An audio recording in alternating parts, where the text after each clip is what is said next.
Hello दोस्तों, नमस्कार, आदाब, स्वागत है आप सभी भाइयों का हेयर स्टाइल में।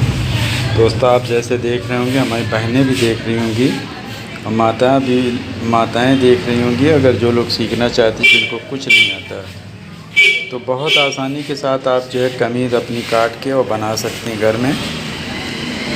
देखिए, अगर आपको अरमोल यहाँ से 10 इंच चाहिए, यानी आपका बड़ा अरमोल चाहिए, उतना आप यहाँ से इसको डाउन कर लीजिए और इंची टेप से नापिए कि 10 इंची आया कि नहीं। ठीक है, किसी को 9 चाहिए, किसी को 7.5 चाहिए, 8 चाहिए, जो भी चाहिए। तो आप ऐसे तो 40 इंच तक की जो सीना जो रहता है वो यहाँ से जो है 7 इंच डाउन करते, जितना भी अरमोल आता है वो परफेक्ट रहता है। लेकिन किसी किसी को लूज़ पसंद है तो उसको आपको लूज़ काटना पड़ेगा, यानी आपको बढ़ाना पड़ेगा। आप देखिए, हमने बढ़ाया, इसका 9.5 इंच अरमोल है, लेकिन इसमें 9.5 आ नहीं रहा है। ठीक है, 7 इंच डाउन करने से आप देखिए 7 इंच ये डाउन किया तो कहाँ चला गया, देखिए आधा इंच नीचे आ गया। इसका मतलब 7.5 इंच पे 9 इंच आ रहा है। तो इसको देखिए निशान कैसे लगाया है और इसकी कटिंग कैसे होगी। सबसे पहले हम जैसे कि आपको बताएं, यहाँ से लेके और यहाँ तक की आपको लंबाई लगा लेनी है, नंबर 1। फिर लंबाई के पास से जितना नाप आपने नाप की चार्ट में नापा है उतने दूरी पे ये निशान लग गया, यही हिप का निशान हो जाएगा। उसके बाद ऊपर की तरफ से 7 इंच ये डाउन किया, फिर 14 इंच जो है ये डाउन किया। ये कमर है और ये है सीने का निशान, और यही अरमोल का भी निशान है। उसके बाद हम यहाँ से जितना भी शोल्डर है 14 इंच है, 40 इंच सीना है, 30 इंच कमर है, तो हमें उसकी चौथाई हिस्सा 30 इंच की चौथाई आता है 7.5 इंच, 40 इंच का आता है चौथाई इंची 10, और इसी तरीके से हिप भी 42 का आता है 10.5 इंची। ठीक है, यानी कि चौथाई हिस्सा, और घेरा 22 है तो 11 आएगा, यानी आधा अगर 22 है तो इसका 11 आएगा। अब उसके बाद हम क्या करेंगे कि पटरी के द्वारा ये सीधी नकीर खींच लेंगे। ठीक है, उसके बाद जितनी जितनी नाप है उतना यहाँ पे निशान लगा लेंगे, जहाँ पे नकीरी खींची है।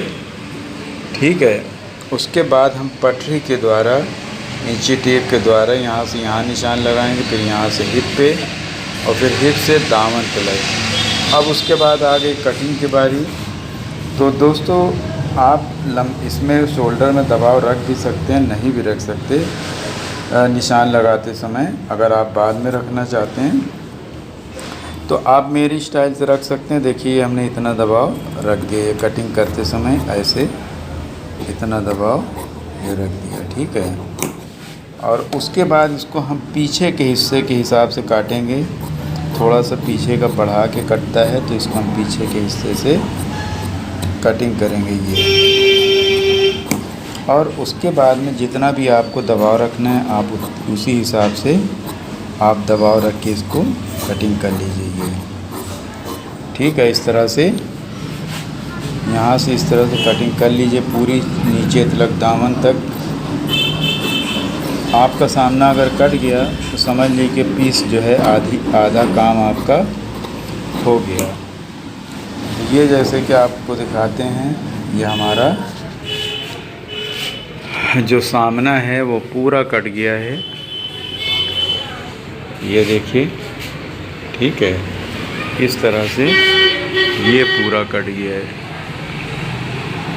उसके बाद हम पीछे के हिस्से को बिछा के फिर उसको भी काट देते हैं, तो देखते रहिए। तो आइए देखते हैं कि पीछे का हिस्सा भी हमने ये बिछा दिया, और आप देखिए एकदम मैच करके बिछाना चाहिए।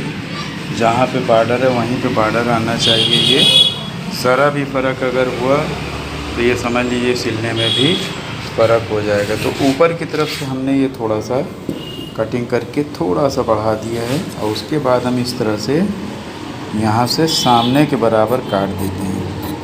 जितना सामना है उसी के बराबर काट देते हैं, चूँकि हमने सामने को काटा था बैक के हिसाब से, और हमेशा बैक के हिसाब से ही कटता है, पहले पीछे का हिस्सा नहीं कटता।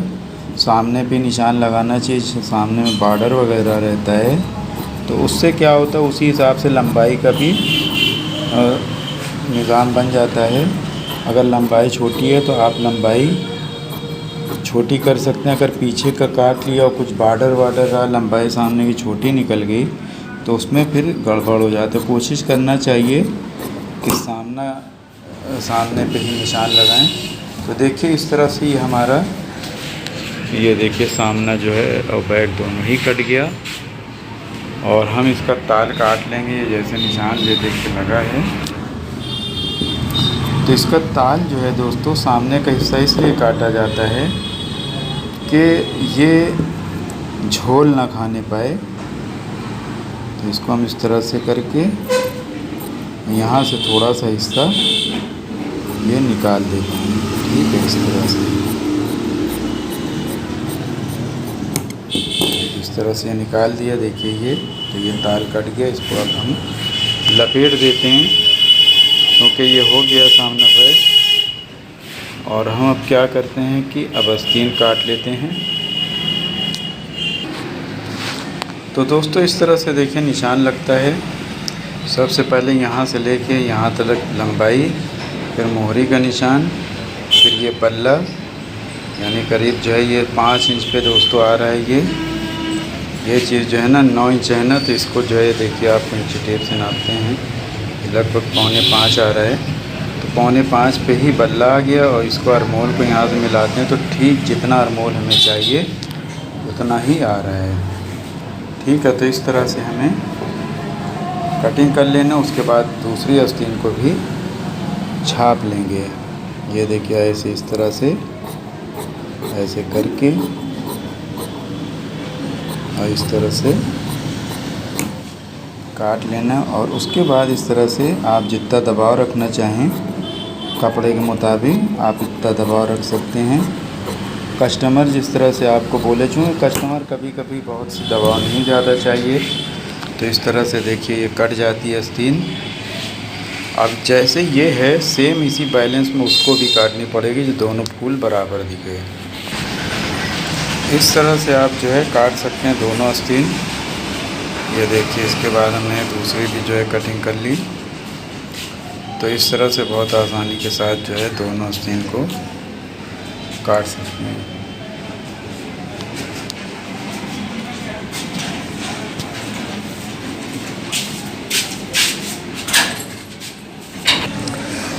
तो इस तरह से कटिंग करके आप इसमें निशान भी उठा सकते हैं। उसके बाद यहाँ पे से भी ताल जो है वो कट जाता है, ठीक है।